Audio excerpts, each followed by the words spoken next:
This is the Sharing Without Shame podcast, where we go beyond addiction to uncover the deeper roots of trauma and shame. Hurt people hurt people.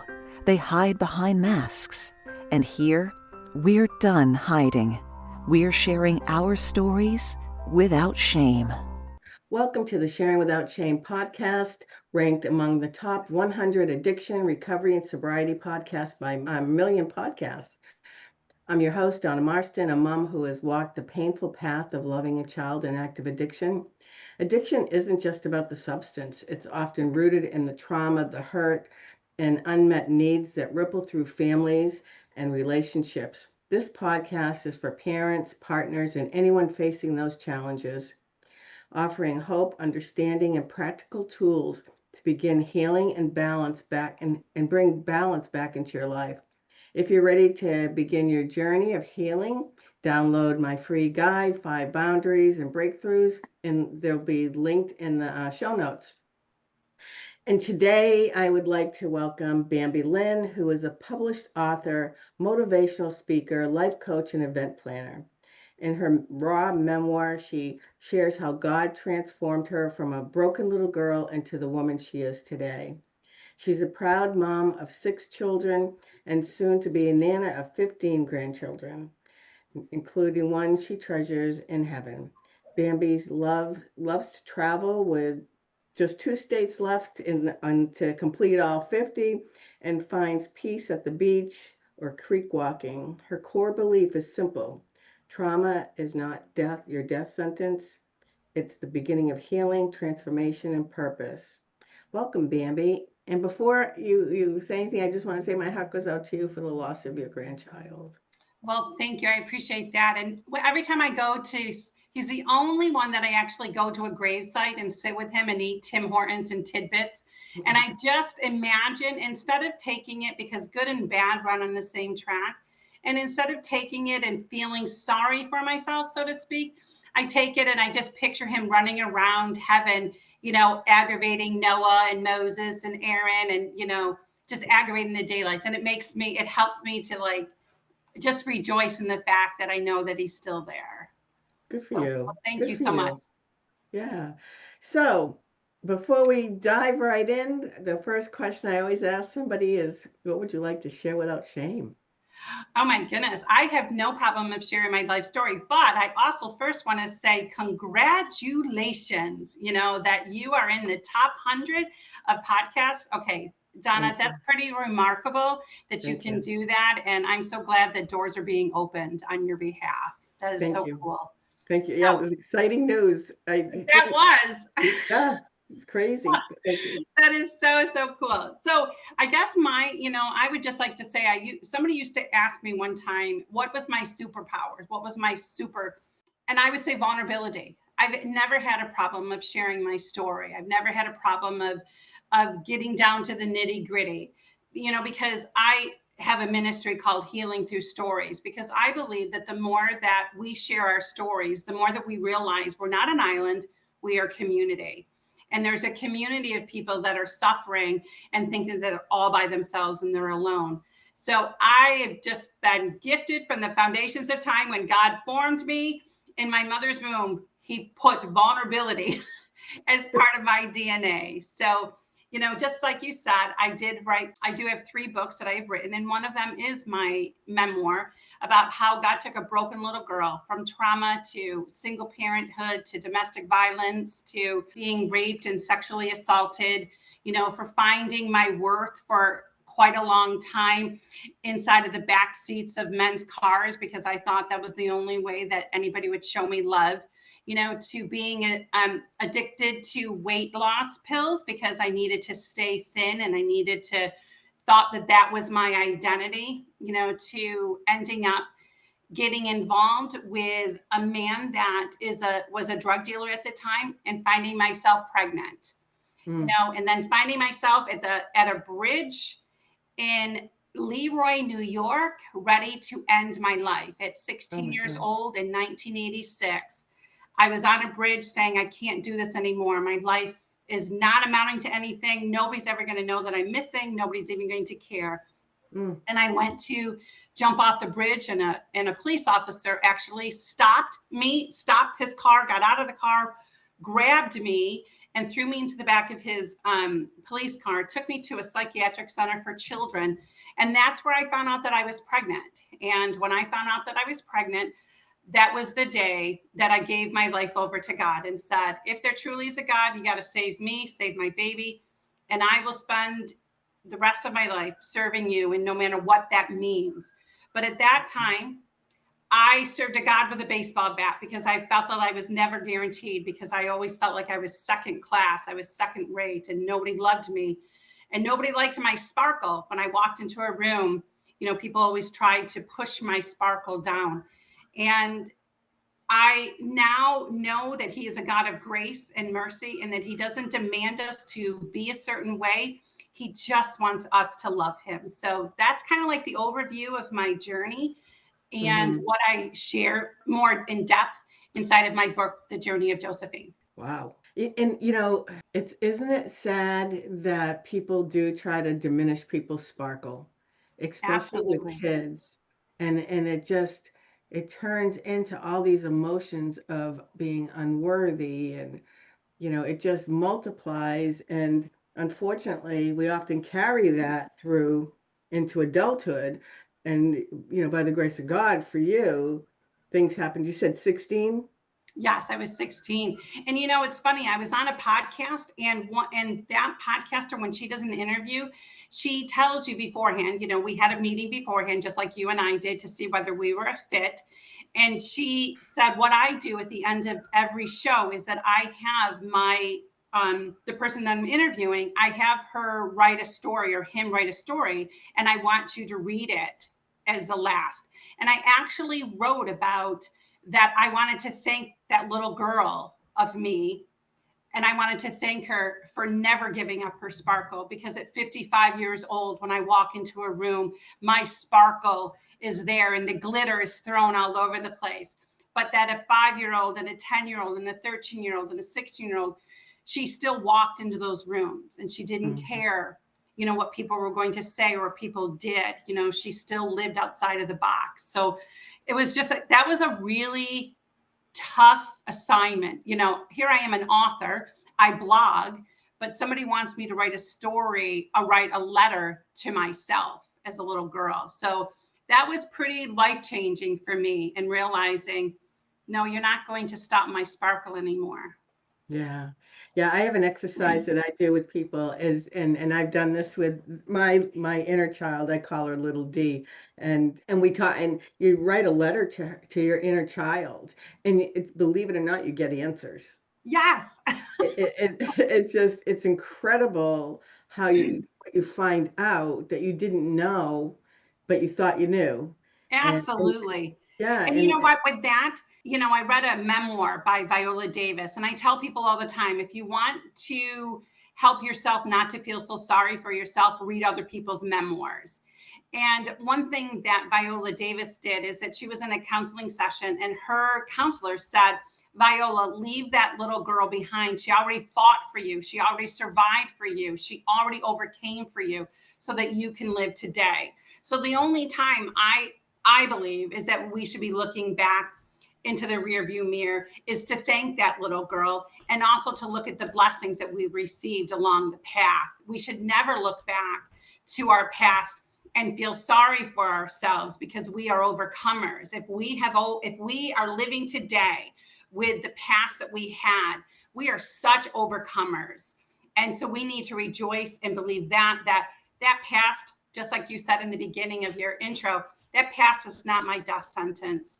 That path was an avenue that brought me to the place that I am today, brought me to 250 podcasts that I have been interviewed on. It's brought me to 3 books. It's brought me to 6 children.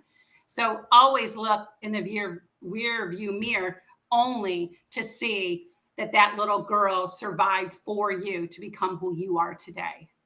and yeah, and when all of that brings us to our knees, Mm-hmm. it's okay to stay on your knees or in the fetal position for a little bit, but Yes. at some point you have to unfold. and Yes. start doing the work and start doing the healing and, moving forward so that you can be happy and healthy, Absolutely. especially if you're having children and you're in a relationship. So what was your pathway to, I know you found God. Were there did you go to treatment, or I did. did you, what were some of the pathways that you used? Because I'm assuming you're substance free at this time. Oh, yes. Yeah. Yes. So can you talk a little bit about that? Oh, yeah. I think that it comes to the point. One of the things that I tell people, in with my clients is at first you need to forgive yourself to think that your past had anything to do with you.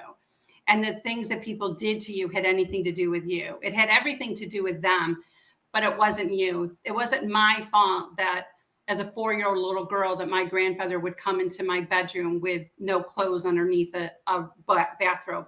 That had nothing to do with me. But yet I carried that for so Sure. long. So the first thing that I tell people, and the first thing that I had to do, is that I had to forgive myself for thinking that it did have anything to do with me, because it didn't. Yeah. And then I went on the journey of finding the lies that I believed in the midst of all of that heartache. I began to counseling. I went to counselors for a little while that just said, hey, write down every day your gratitude, what you love, write down in a journal, do this and do that, read this book. But it would always just bring up stuff that that I didn't want to regurgitate over and over and over again. I wanted to find healing. And so I started going to a counselor that we would sit, and she would ask me to pray and ask for a scene in my life to come up, and for me to then begin to start seeing where was Jesus in the midst of the scene. Wow. Which was tremendous for me, which was an eye opener, because I blamed I blamed God continually for where I was, because I thought he was never there. So, in an instance, when I was born, my dad, I was told over and over again, my dad did not want me. And then come to find out there was a secret in our family that, ended up not being true, but people were always thinking that I was not my father's child. So he was very mean, to me growing up. But when I was born, he had walked into the delivery room, and my mother tells me this, my grandmother told me that, tells me this, that he walks into the room and he said, let me see my son. Because my mother had already had a daughter, and my mom said, I'm sorry, it's not a son, it's a girl. And he goes, and I don't want her. And I Mm. remember having to go back and asking, where were you? Where were you during this time? And then I got the name Bambi, and I grew up, it wasn't a very cool name growing up, but my mother named me Bambi because she didn't want anybody to ever have to say Bambi who, like you have to say Sue who, that my name would stand out. And I remember asking the question, my counselor says, I want you to ask the question. I want you to ask, where was Jesus at that time? And I was so angry, and it took me a while to ask that question. And I'm like, okay, God, where were you? Where were you in the midst of all this? And Mm. I saw him standing at the end of my mother's bed saying, you are fearfully and wonderfully made. You are fearfully and wonderfully made. I have a plan and a purpose for your life. I promise I have a plan and a purpose for your life. And at that moment, I realized he was standing in the gap for me, that I Mm. was not left alone. I was not forsaken. It doesn't mean I didn't have to go through things, but I knew that he was standing at the end of the bed, continuing to tell me that I had a plan and a purpose for you. That kind of counseling saved me, was a saving grace for me. And I began to realize to stop putting blame on God and start just putting healing on the whole issue of what I had been through. So I went to counseling like that. And then I realized, I just did a revival meeting, and I asked a question, and I asked people in the audience, I said, if I ask a question and I want whoever can answer this question with a yes, I want you to stand up. And I asked, how many in this audience have been abused, have been raped, have been sexually assaulted, have been addicted to drugs or addicted to pornography? And I went through the whole list of trauma, and Yeah. people all began to stand up. And everybody, and I said, the thing is that I know that everybody in this audience and everybody in this revival are going to stand up, because trauma is universal. Trauma is something that we all go through. We're not ever going to end the trauma of our lives, but it's what we do with it. And the difference is that you may have a whole room full of people that are looking at their trauma and they're wearing t-shirts. I'm addicted. I'm trauma. This happened to me. Not too many people are wearing those t-shirts that said, I have been set free. Because dealing with your trauma and dealing with your past is a lot of hard work. Yes. And years ago, when I was in my early 20s, I had a pressure canner blow up on me.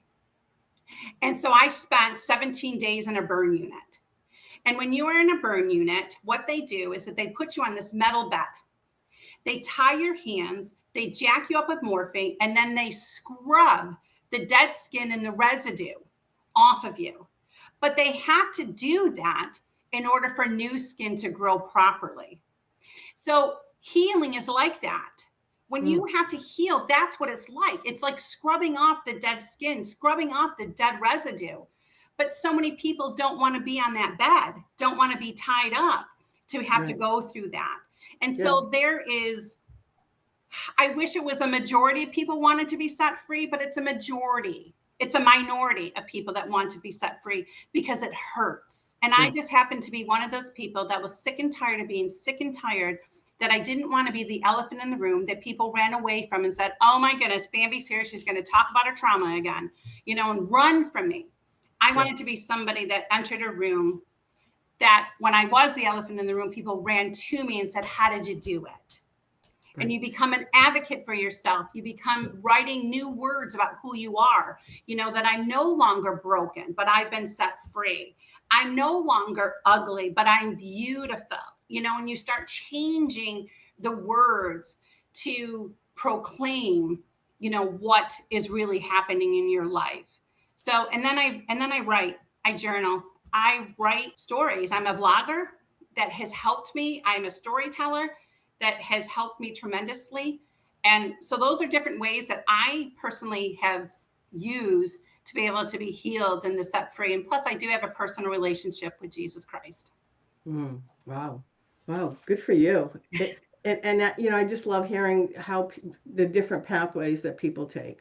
Yes. Because, there's all kinds of different turns, different things that we can do. And you never know what one person's story can do for that. Just one listener, you can change their life today. And that's what this podcast is all about. We're trying to help people understand that whether it's addiction, trauma, inner child, just anything that just causes you pain and you're carrying that suitcase or that cart full of stuff until we unpack it. I guess some people call it shadow work. Until we unpack it, we don't necessarily get healthy. Yes. And we don't have to blame or shame or do that to anybody. It's just taking it and releasing it. Absolutely. So that we can move forward.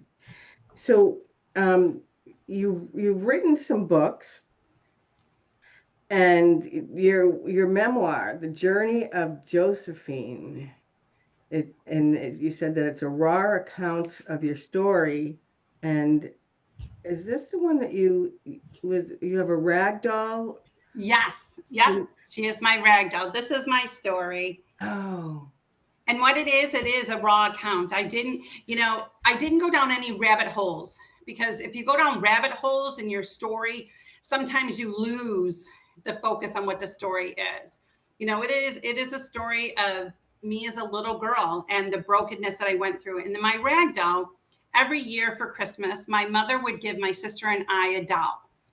And it would be a different kind of doll. It would be just, sometimes it would be a porcelain doll that was made. Sometimes it was one of those toilet paper dolls, that we had when we were kids, and then one year when I was about six or seven, she gave me my rag doll, and I named her Josephine Priscilla, which I named her after a story that was called The Orphan Train. And it was orphans in 1979. It came out in 1979, and it was the orphans that were in New York City, and a mission took them across the country, took them to out west to be adopted. And there was a little girl that was in that movie, but she was dressed up as a boy, because she delivered newspapers. And at that time in New York City, girls didn't do that. So she dressed up as a little boy, but nobody knew that she was a little girl until she got on the train and she went out west to be adopted. So I named her Josephine Priscilla, as a little girl. And she went on a journey with me. She knew all my secrets. She knows all my pains. She's very raggedy today because I still own her. And she's just been through some things, and she kept my secrets. And it's like a security blanket. Sometimes in our lives, when we're little, we have security blankets. I just had a security rag down. And I told this story, the different stories of what had happened in my life, from domestic violence to sexual abuse to being, raped by an uncle, to having a grandfather fondle me, to a guy, an old man in our community that I babysat, his dementia mother, and what he had done, to me, to living with infidelity, my first husband, it was infidelity and trying to find my worth, and then going through domestic violence, being a teenage pregnancy, living in poverty with 6 children, wondering where our next food, our meal is going to come from, but knowing that I was being provided for. It may not have been, steak and prime rib at that time, but I knew that I was being provided for. So I take people on a journey because and when I read my book for the first time, when it came in the mail, I read it the full night and I cried and I healed even more. Was there more onion peeling? But I closed the book and I said, you know what, God, this isn't me anymore, but now I want to find her. I want to find this woman that needs the courage and the bravery to be able to tell her own story and know that she's safe in telling it. Because until we become vulnerable in sharing our stories, then others won't share theirs because they look at us and go, oh, I can never be Bambi. Oh, I could never be that. But until we become vulnerable to be able to share our stories, that's when we set people free. Oh, and absolutely. so that's what it was. Wow. Now, you have 6 children. I do. So has any of your trauma trickled over to your children? Because you had them young. I Or did. you I had started young. 4. I had 4 before the age of 22 years old. Wow. Yeah. Like my first one, what was I? I was 28. Wow. Okay. I had my twins at 29. So most of my trauma and things like that even happened within, my 30, within my 20s. And it's funny because I sat down one time with one of my sons and he said, Mom, I never realized that most of the things that happened to you were before you even turned 30, the trauma and the things that you had happened. And yeah, there would be a trickle effect. I mean, I would be lying if there wasn't a trickle effect of, I was a young girl, wounded, hurtful little girl, trying to find out what this God thing was all about because I was afraid of making any mistakes. So in being afraid of making any mistakes, I made tons of mistakes because I just wanted to be perfect. I wanted my life to represent that, yes, that God was part of it as I was falling, apart. I wanted my children, when we went out into public, I didn't want anybody to think that we were on welfare. So my children marched in a line together and they were always, it was always perfection. And it looked a way that nobody would say, oh, that woman, we got to pay, we got to pay for her and her little bratty kids. So there was so much, even when I was homeschooling, I homeschooled for 27 years and Wow. I see my daughter and I have 3 of my kids at homeschool now. And I was so rigid in the beginning because I needed my children to learn. And there was so much bondage in that compared to what our society lives with children that are being homeschooled today. There's so much more freedom than what we had. I started homeschooling in 1992 in New York. There was no freedom. So then we even became even more constrained. And I would find the verses of the do's and the don'ts and make sure that I did them properly, but yet fell. I have 6 beautiful adult children, and I do have 2 of them that at this point we are estranged from, and that I haven't had contact or conversation with them in years. Just this past summer, when I went home back to Buffalo, I did have one of my daughters that I've never met my granddaughter. She is 6 years old. She will be 6 years old. I never met her. My daughter contacted me, sent me a text message and said, hey, I just wanted to know if you would like to meet your granddaughter, finally. Wow. Now I got to meet her, but there's been no contact sent. I sent a Shutterfly book to her of the pictures of her and I, because my granddaughter has Down syndrome, and I was afraid that she was never going to remember me. So I put together a book, to have it sent to her. And my daughter was fuming at me. I told you I didn't want her to have anything from you. And I was like, well, there's only pictures. So I don't know if I'm going to get to see her again, but yeah, I think that all of our children pay consequences from ours. Yeah. So that's parent alienation. Was it because of your ex-husband? One of them was, and my other daughter that I had a relationship with my grandchildren, she married somebody that had a son, and he felt like I didn't treat his son the same way that I treated my granddaughter. So that he said, until I learned how to treat them both equally, that I was not going to be allowed to see her. And so that's been 7 years. Wow. Well, I'm sorry. Yeah, it's really tough, but I try not to hang on to it, because I have other grandchildren that, that I'm part of, that I need, and I just continue to pray. But I think it's an epidemic. It's an epidemic that's happening within our society. And I'm not saying that there are some parents that don't deserve it, so to speak, but out of 100 parents that it's happening to, maybe 5 of those parents deserve it. The other 95, guys, grow up, put your big girl panties on, and stop doing this to your parents that sacrificed and lay down their lives for you. And sometimes, like you said, it's because of the spouse. I have a relative that's happening with 2 of his children. Well, one of his children, their child's doing it to them and to the grandparents, and then another child, it's her spouse that's trying to do it. Yeah. And I'm not saying that I'm not saying that I'm innocent I was a broken woman trying to find healing. So I'm not saying that, but let's sit down and talk about it, because how do I have 4 children that have conversations with me, but I have 2 that don't? So let's talk about it. Yeah. And, it's interesting because you can talk to a lot of, different parents, and they have, say, 2 children, and their experiences in the family were very different. Yeah. One is just like absolutely miserable, and the other one had a great life. So Yes. It's all perception. It's all in how it's the person. Typically, it's their own misery that creates the problem, and they're blaming everybody else for it. Absolutely. And the other thing is that our children show up at different phases of our healing process. My daughter, my 38-year-old daughter, my firstborn child that was a teenage pregnancy, out of all of my children, she should be the child that hates me the most. She should be the child that was like, I had to walk through this whole thing with mom, but she's the child that has hung on to our relationship. So it just is based on, and then when you have that many children, you have 7 different stories when you include yourself. You have 7 different stories, 7 different perceptions, 7 different ways that somebody looked at a situation that happened in your household. And sometimes you don't even remember it because it didn't affect you, because it affected them. And so I think that that's where the healing comes in, is us as parents, is that I'm not saying that, oh my goodness, you just have to, listen to me and I loved you unconditionally, blah, blah, blah. No, let's sit at the table and have a conversation, because you know what? Your perception is your perception, so it's right. But let's talk about my perception, and then my perception's right. And let's meet at the table and let's grow from this instead of separating ourselves, from each other.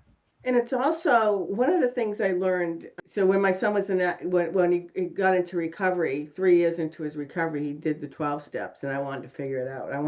So I did the 12 steps as I laid out in the big book. And I learned that nobody has to live up to my expectations. That was a jaw dropper for me. It was like, what? Because I didn't realize I was putting expectations on people. Yes. And so what I do know, and that was a gift for me to learn that, is that when we put our expectations that our adult children are going to be in our lives, they're going to love us unconditionally for the rest of our lives, we could set ourselves up for disappointment.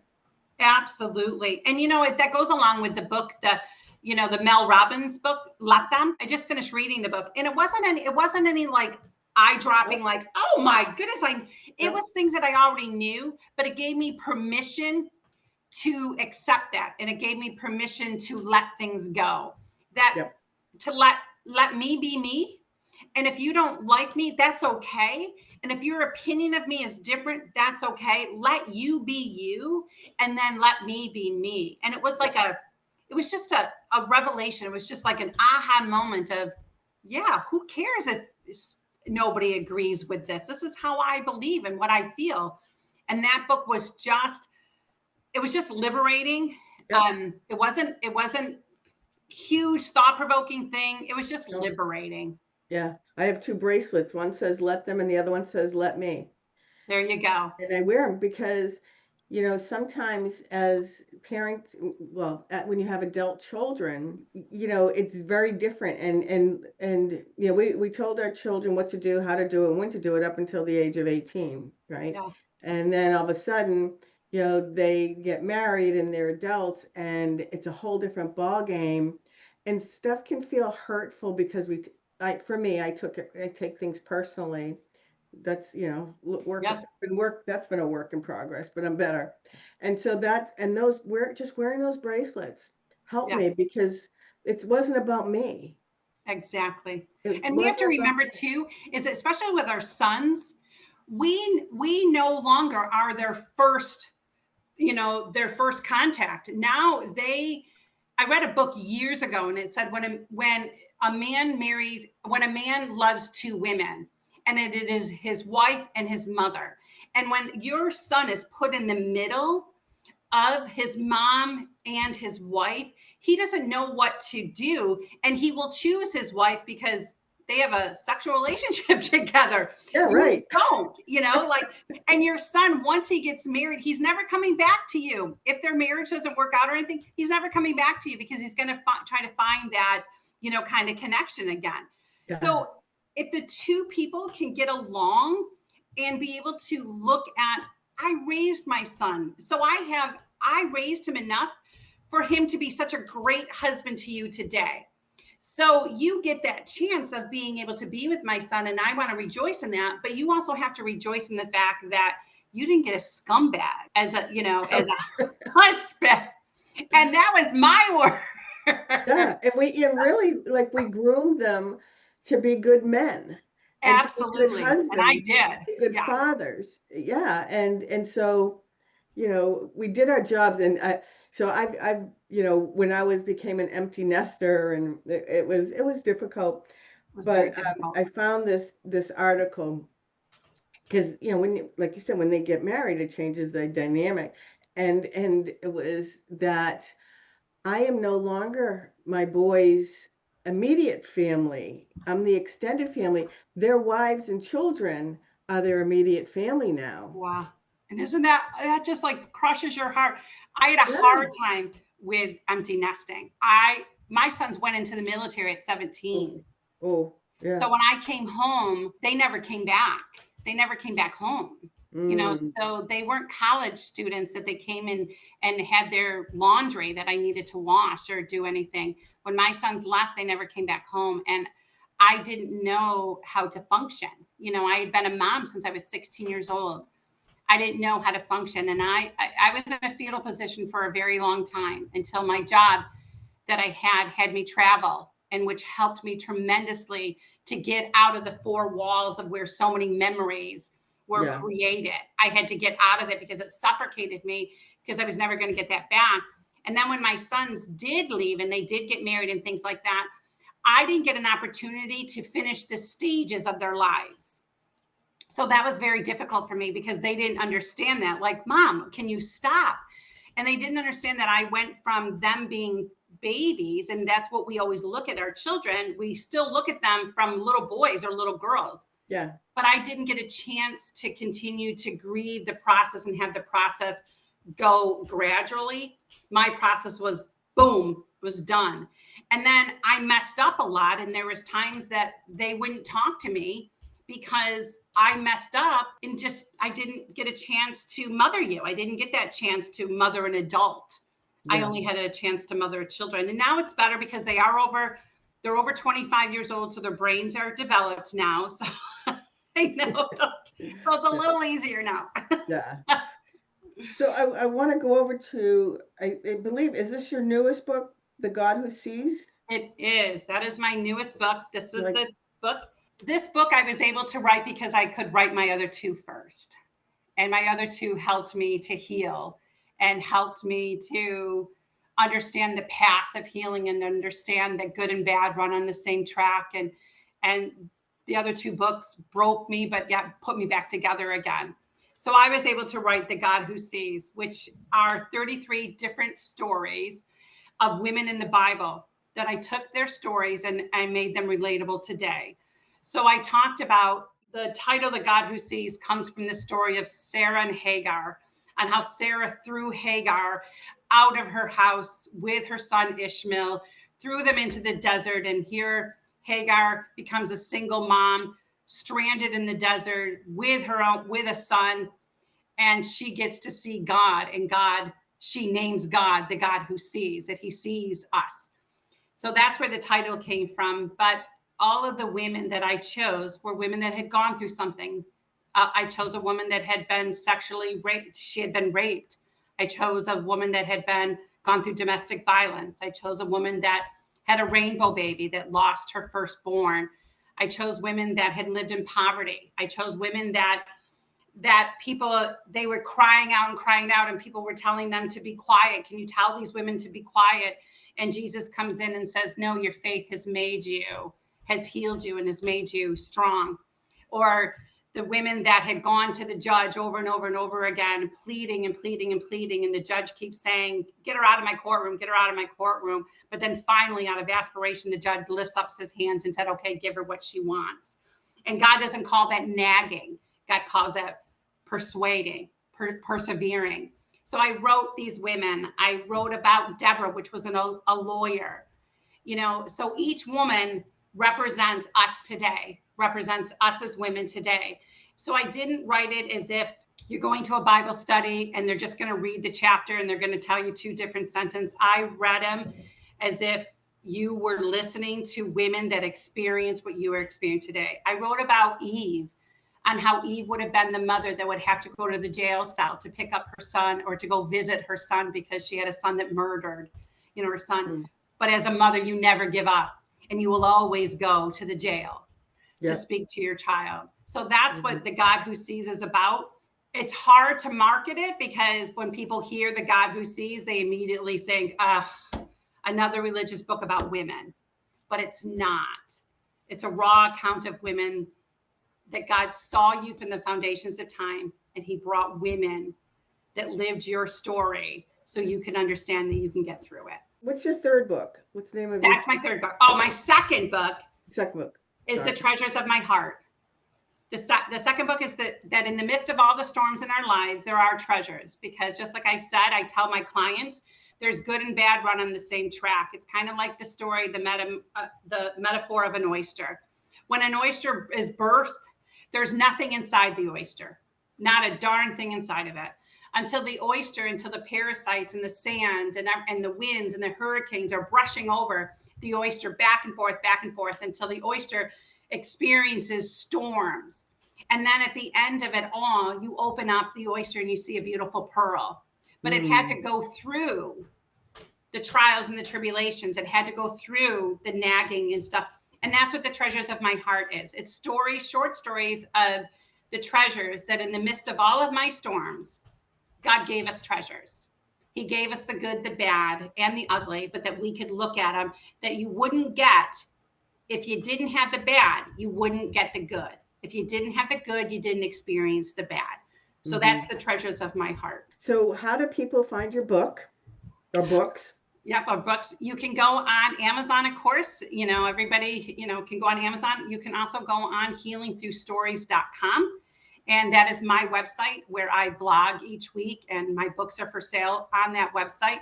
If you go to Amazon and you look up my books and look up Bambi Lynn, there is another Bambi Lynn that is on Amazon, and she writes Renaissance exotic love stories. Not me, guys. They're two different worlds. Yeah, not me. But yeah, you can go on Amazon, and then you can either go on my website too. And if somebody wants to get in touch with you, how would they can go on my coaching? website?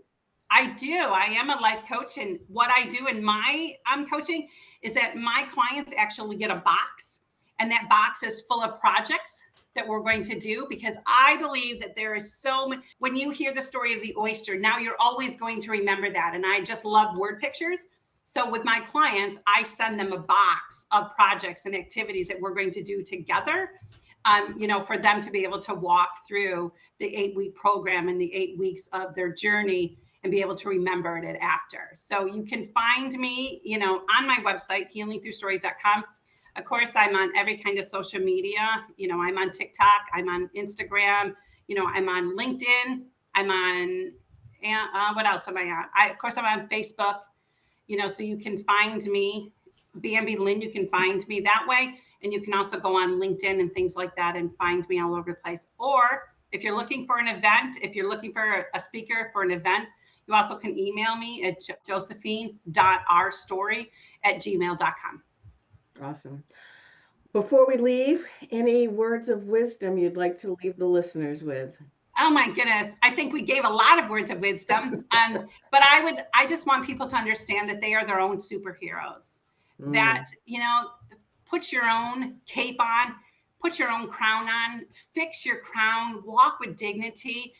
There's nothing that is new under the sun, that we've all gone through something, and just lock arms with people in your life and share your story, because there is healing through stories, and allow yourself to metamorphose. Allow yourself. You were always born a butterfly, but you've had to go through the crawling stages of a caterpillar, but you will emerge. There will be a time that you will know that you were always a butterfly, and there's nothing new under the sun. And just continue to get up every morning, crawl yourself out of the pit, and live your life with destiny, because that's what you have. You have a destiny planted on your life, and you were born for such a time as this. Thank you. That's beautiful. Thank you. Thank you for joining Donna for today's conversation. Remember, trauma may wear many faces, but healing is about uncovering the truth beneath the pain and learning to live without shame. If today's episode resonated with you, please subscribe, share, and leave a review. It helps this message reach more hearts that need it. If you have a story of navigating trauma, shame, or addiction and how you found your freedom, Donna would love to hear from you. This podcast is built on real stories, and yours could inspire someone else's healing. Visit sharingwithoutshame.com to connect with Donna, apply to be a guest, or learn how to bring her books, coaching, and speaking engagements to your community or organization. Until next time, remember, healing begins the moment you choose to stop hiding and start sharing without shame.